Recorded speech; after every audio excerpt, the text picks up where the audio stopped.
Okay, folks, click the links for Odysee, Bit Chute, join the Discord support channel. So today in Clown World, another day in Clown World, Ice Cube thinks for himself, which triggers the lefties. Stone Cold Steve Austin has a sense of humor, and soy boys are predictably outraged. Dave Chappelle, Joe Rogan also decide to make their own decisions in life. And the guy who played Christ in the Mel Gibson flick said liberty was a good thing. Again, triggering people who apparently think liberty, or people thinking for themselves, is some kind of dangerous revolution. Also, some girl in the Star Trek movie is not ashamed of prancing around in her panties. And why would she be? A lot of this seems to be people do things, then soy people on Twitter in need of dopamine claim to be outraged so they can get some of that sweet, sweet attention. People outraged at the Star Trek girl in her panties in that scene are mostly obese cat ladies.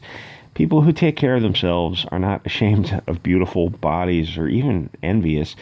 What kind of upside down world is it when healthy bodies are shunned, but Tess Holliday, and no, I won't show her image and you don't want to Google it, it's disturbing, is celebrated. Obesity isn't healthy. I think most people know that. Even, I mean, you have to be mentally deranged to think an extra 50 pounds on those joints is a good thing. No amount of political correctness can get around that fact. The leaner you are, the better. Unless you live in Alaska or northern Canada, you probably don't need the extra insulation, but fair enough if you're up there. So as a society, we should be encouraging lean, healthy bodies. We should hold them up as the ideal. To be lean, all you have to do is literally eat less of whatever you're eating now. For Tess Holliday to be 400 pounds requires eating a lot of calories. Her carbon footprint is huge. It seems like the woke community never considers the carbon footprint of somebody who is literally eating for three people or maybe more. She puts down a lot of calories per day. They always say love your body, but why? All you did was eat too much. Anyone can overeat. Women's magazines that promote her, they can't really go on and then talk about like healthy diet and exercise when you've got Tess Holliday on the cover of your magazine. The whole thing is ridiculous. You don't want to just love your body unconditionally. Put some conditions on that body. Love your lean, healthy body. Society is so blinded by political correctness that people who are literally deleting themselves of morbid obesity are promoted by women's magazines. Tess Holliday's life expectancy is probably about 10 years. Every day in Clown World gets further and further away from reality, and the people who speak reality seem to trigger those who are offended by it. To hold obesity up on a pedestal is just telling people that they should die young and not reproduce, or even if they do manage to squeeze one off, they're not going to be around to be good parents to raise the kids. It's like telling people that they should expose themselves to hard radiation and get cancer, and then they should love their cancer. I mean, even for liberals, venerating morbid obesity is not an easy sale, because even obese people know it's a negative. Take these two chicks, Tess Holliday and whatever this chick's name is, I have no idea. Say they're both about 36 years old. One is 120 pounds. The other is 320 pounds. Easy.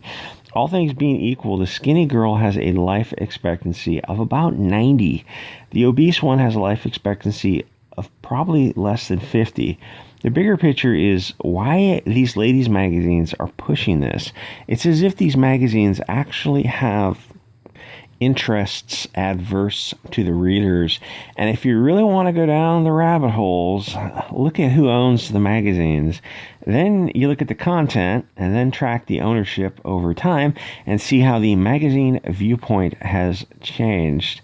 A magazine talking about kinky sex with your husband is one thing, but then the magazine's shifted into sex with random dudes, things that didn't lead to kids. And actually there's a whole history on Cosmo, which is, I'm going to do a video for Bit Chute and Odysee on the history of Cosmo. It's a trip. The point is, all these women's magazines, they got away from like stuff that was like life affirming, led to family and kids and husbands and all this kind of stuff. And they just went down the path of mindless hedonism. If it feels good, do it. If you saw that Twix commercial, why are you going to dress? Because it feels good. Huh. Have sex, don't have kids, just have backhole sex with interracial strangers. Teach teenage girls to have backhole sex. Why would you? If they wanted to do that, they would do it. You don't need articles talking about lubricant choices. 95% of your audience is not going to be enjoying that type of thing. So why would you have articles about it? Why wouldn't you just have articles about how to be a better wife and mother? God, that would trigger them. Because they don't want wives and mothers. They don't want people like you having kids.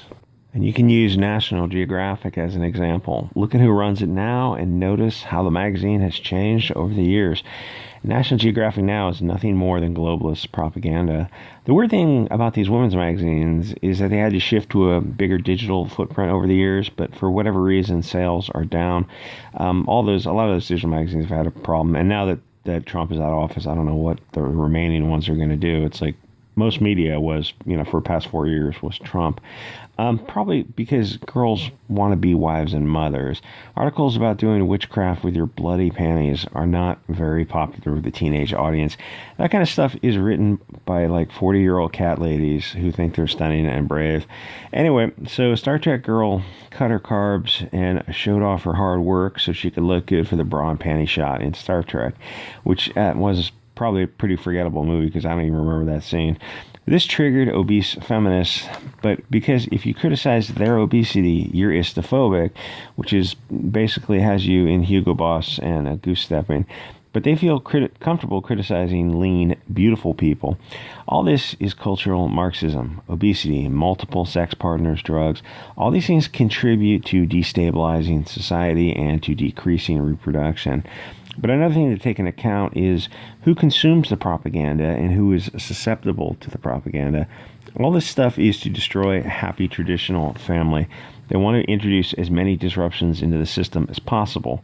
They want people off balance, rootless, and they use social pressure to keep people from in-group preference and from getting tribal. And yeah, I know this is a lot of heavy lifting from a simple shot of a girl in her bra and panties, but this is not my first time at the rodeo. And it really is all connected, and there's no tinfoil hat required. A picture of the world's fattest person from 100 years ago from like the Guinness books is 50 pounds lighter than this Tess, whatever her name is, Holiday. And Tess Holiday is not even the world's fattest person. I think she's probably as fat as you can be and still be ambulatory. But, the thing about her, if she gets any injury, if she breaks a leg, she's probably going to lose the leg. So I went for a dog walk the other night out in the woods where the bears, mountain lions, and coyotes, but mostly deer and occasionally raccoons were making love in front of me. It was like 8 miles, which, it was a pretty good walk. A simple, enjoyable, moonlit walk, but it was up some steep hills. If Tess tried to do that walk, she would think she was dying.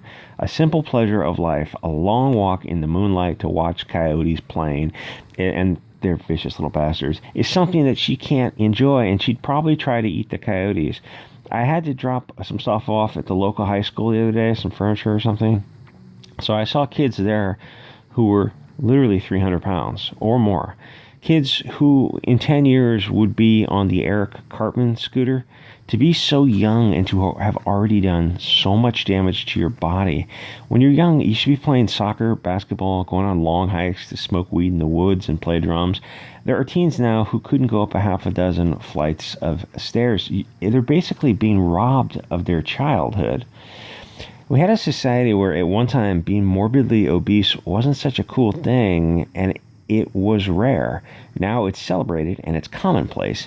Maybe it's time to rethink things. Do we want some hurt feelings, or do we want skyrocketing health costs and a much reduced lifespan? If you're an obese high school kid, you're probably not getting married or having kids because your biological marriage value is 0. The funny thing is the Star Trek chick, she is in great shape, but she's not shredded by any means. Her level of leanness is probably the standard for most women under 35 who are, eating right. She's not really insanely lean, but the Twitter idiots who control the narrative are like 50 pounds heavier, and they feel bad that she's making them look bad.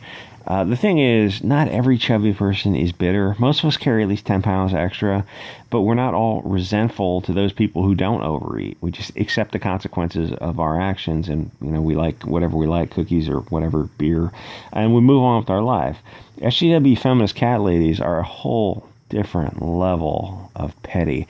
SJWs see nice things, and if they can't have them, they ruin it for everybody. Part of accepting your body is not hating other people because they have a better body. And yes, skinnier bodies are better bodies simply because you're not putting extra stress on your joints. It's like, try to imagine carrying 50 pounds around in a backpack around every day. It's like, that's a lot of damage to do to your joints. Anyway, like, comment, subscribe, and I will see you guys on the next episode.